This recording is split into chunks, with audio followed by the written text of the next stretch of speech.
Nunca antes na história desse país a gente teve uma campanha eleitoral tão longa e tão digital. A galera já tá toda no Face, no Twitter, no Insta agora tem também. Enfim, dá para driblar bastante a lei eleitoral, porque ali, na lei, na letra fria, o que é pré-campanha na internet? É pedir voto. Se não pedir voto, oficialmente não é pré-campanha. Então a gente vai ter muita campanha na internet até outubro. Para falar sobre esse assunto, sobre o peso da campanha, não de direito, a de fato, eu trouxe aqui um amigo meu, que é especialista em marketing político eleitoral, já fez um monte de campanha super badalada e agora está entrando com tudo nessa área, porque agora é a bola da vez. Sim. Rodrigo Gadelha, da RG Organic. Tudo bem? Tudo bom. Rodrigo, você entrou no marketing político eleitoral quando ele era um pedacinho da campanha. Sim. Agora ele é o coração. Gente, na verdade eu comecei em 2004, já no offline. E aí eu venho me especializando até então, porque a gente vai vendo que está caminhando para cá. Demorou muito para chegar aqui no Brasil e as pessoas enxergarem o poder do marketing digital numa eleição, que a gente chama de marketing político digital. Agora a gente começa a enxergar que não tem mais volta, por dois simples motivos. Primeiro, as verbas reduziram. Nós temos tetos. Com teto, todo mundo quer fazer uma campanha barata. E todo mundo acha que campanha barata é aonde? Na internet. E o segundo é que as pessoas hoje, elas têm, na última eleição, a cada 5 TVs ligadas, 4 desligavam no horário eleitoral. Então, quem quer ver? Se não for através do meio que todo mundo está no celular, a maioria das pessoas acordam, o que elas fazem? WhatsApp, Facebook. Então, o que a gente... não tem mais saída. Os caras vão ter que entrar nesse meio para poder começar a se relacionar. As coligações ainda são feitas por tempo de TV. Sim. A gente vê um monte de político vendendo a alma por causa de tempo de TV. Mas, por outro lado, já tem candidaturas importantes contando com sua capilaridade via Facebook. Sim. Eu já vi, já experimentei, já trabalhei em campanha que não teve TV e teve mais voto do que as que estavam na TV, porque estava muito bem posicionada no digital. A TV é do Calil, né? Então, e isso acontece. Mas será que presidente, Senado, governador, isso é possível? Porque eu vi prefeito, deputado, isso eu já vi. Agora, será que o Brasil já mudou tanto? Na verdade, a gente tem... não existe uma coisa separada, né? A gente tem que saber mexer. Claro que se a gente pegar só o horário político é ruim, mas as inserções são muito boas da TV. Porque o cara ele é pego de surpresa, ele não está esperando aquela campanha, ele não sabe que naquele horário ele tem que desligar a TV. Então as inserções são boas. Mas o que a gente tem para chegar na tua timeline, quando passar na timeline, você já está sendo impactado. Se você recebe de alguém que você confia algum conteúdo via WhatsApp, via Instagram, via Direct, via alguma coisa, também é uma coisa muito forte. O que a gente tem agora? Uma mudança de paradigma no consumo. Se a gente falar de público mais jovem, claro que a gente está falando assim, de Brasil. Quando vai falar de Brasil, é claro que as características são muito diferentes. Lembra que quando a gente conversou sobre a pesquisa que a gente fez lá no Amazonas, que eu fiquei assustado quando a gente viu que 70% do interior do Amazonas consumia via Facebook as informações? Uhum. E lá é mais diferente daqui, por quê? Porque lá não tem. O acesso à informação é muito mais difícil. Então, quando ela entra no Facebook, vira o principal canal dela. E ela não precisa ter um aparelho de TV. E entre ela escolher comprar um computador, comprar a TV e ter o celular onde ela faz tudo, ela gasta dinheiro aonde? No celular. Então, o que a gente está vivendo assim? Para alguns mais remotos, pode ser que mude ainda mais, porque pode ser o único canal que ele tenha. Então, é muito importante a gente começar a se atentar para isso, porque a gente está vivendo uma mudança de paradigma no país, que a inclusão digital se dá via celular. E a forma de consumo dele é celular agora. E muitos candidatos não percebem porque eles são de uma classe social muito diferente da dos eleitores. Então, assim, o candidato ele vai ter na casa dele. Ele tem celular, ele tem não sei quantas TVs, ele tem o iPhone X que ele comprou não sei onde, e mais eu não sei o que, mais não sei o que lá. Ele não está ligado no que ele precisa ter.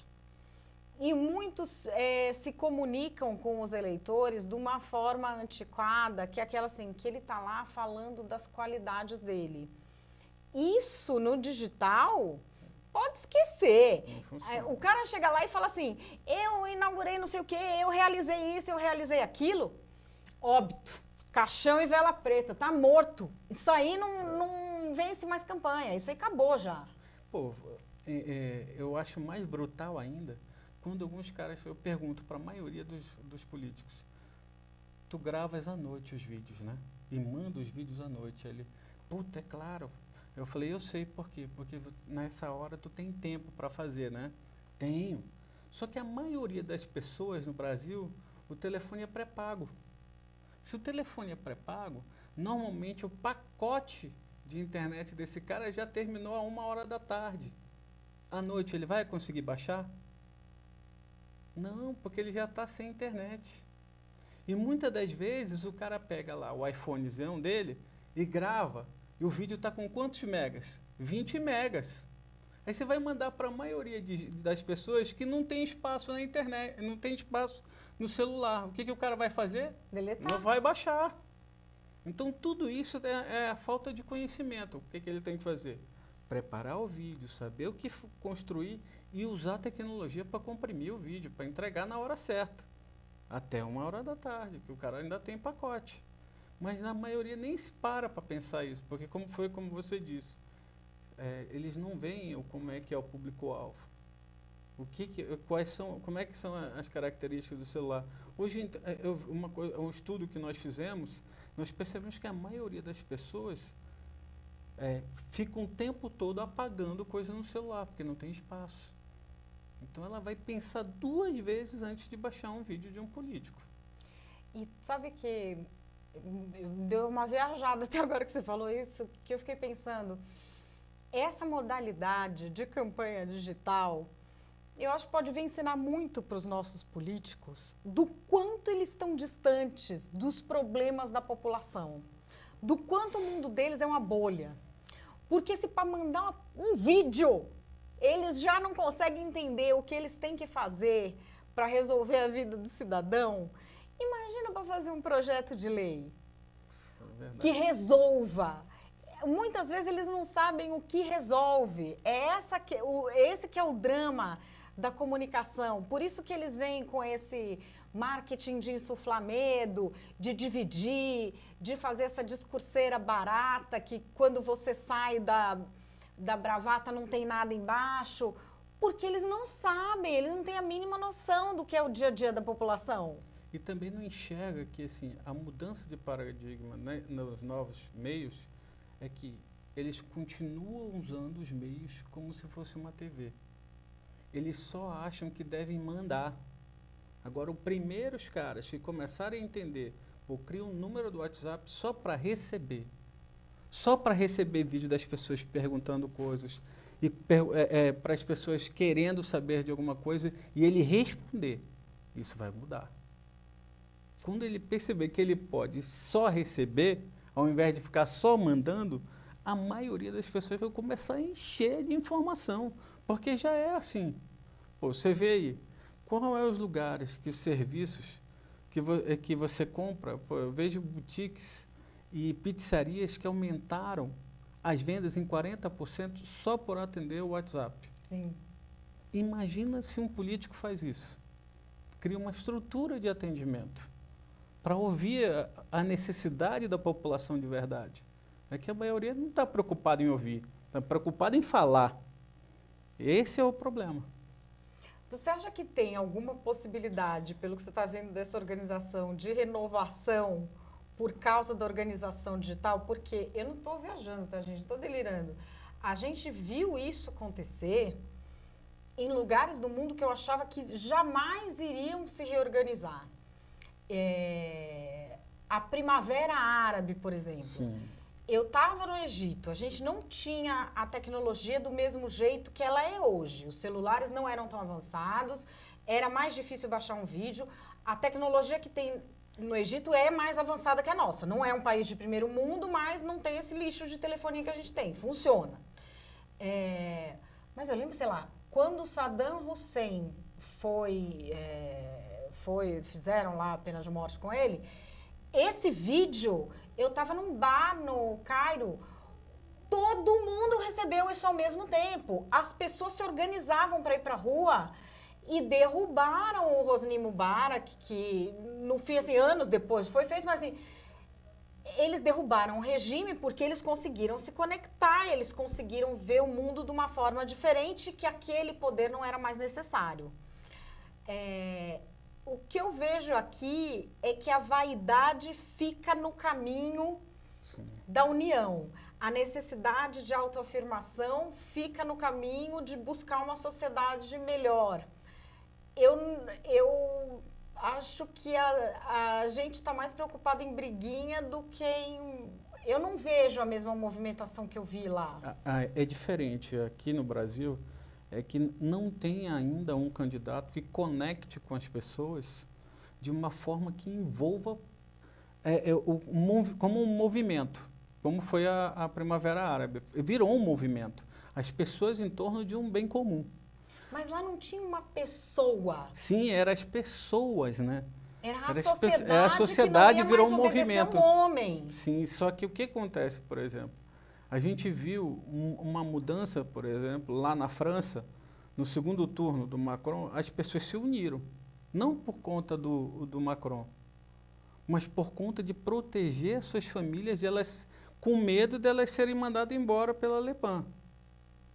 Então elas se uniram. Pô, eu fui lá na Praça da República, as pessoas estavam unidas em prol de proteger os imigrantes, seus familiares. E, cara, foi impressionante. Impressionante. Eu nunca tinha visto isso.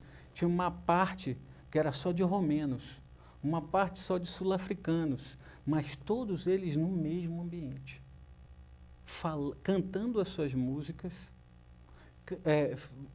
levantando todos os seus costumes italianos. Tinha de todas as áreas do mundo. E eles estavam lá, unidos por um único motivo. O que acontece aqui no Brasil por isso que a gente vê assim, o fenômeno Bolsonaro.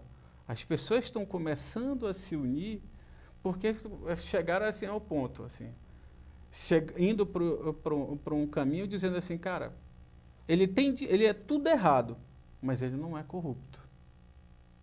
Você pode falar tudo dele, menos que ele é corrupto. É um cara que não vive no luxo. Sim, é um cara que é pai de família, está sempre com os filhos dele ali. Qual é o outro exemplo disso? E também que não se pinta como perfeito, porque Sim. Ele nunca quis se pintar como perfeito ou como melhor que os outros.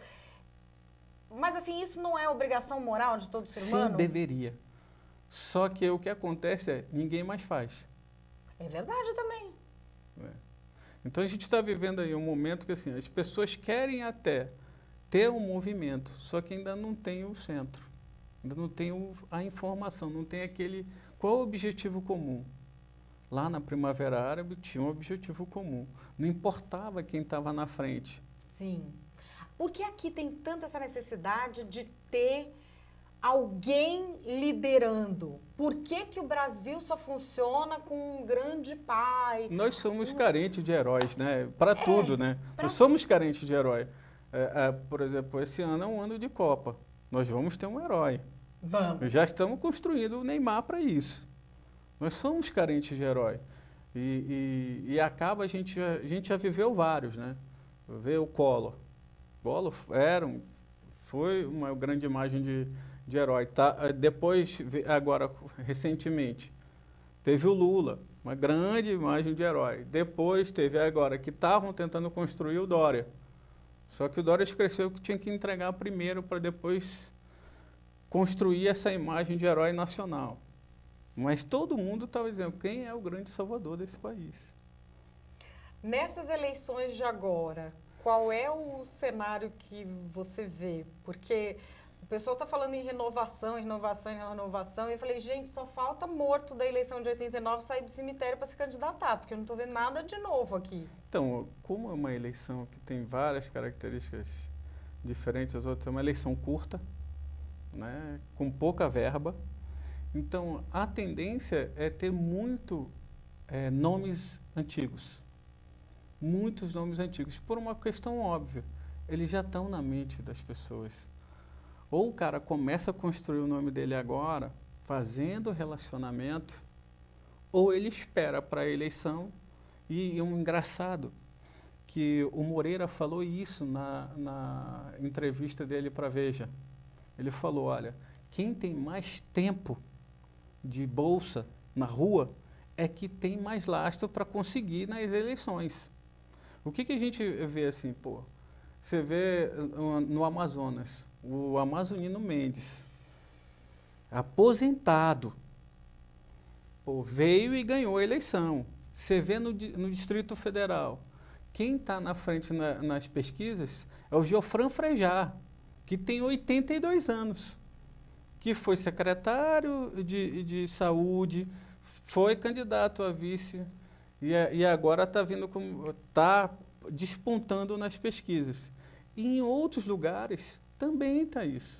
São nomes que já estavam na política e por ter recall, e como a eleição é mais curta, há uma possibilidade desses caras despontarem.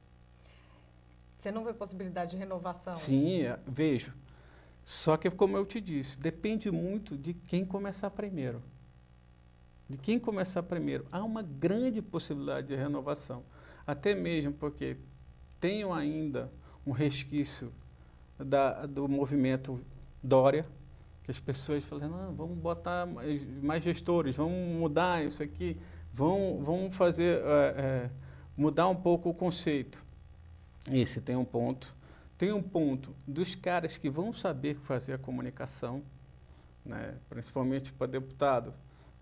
No deputado deve renovar bastante, porque os caras vão saber mudar. Agora, para cargos majoritários, depende muito da energia, de como eles vão começar. E aí, para cargos majoritários, eu te digo que tem uma tendência de ser os que já estavam aí. Mas para deputado, tem uma chance enorme de renovação. Bom, enfim, tá nas mãos da gente, galera, também. Também não adianta ficar aí 10 anos xingando no Facebook e depois votar naquele que sua avó já votava. Não é? É verdade.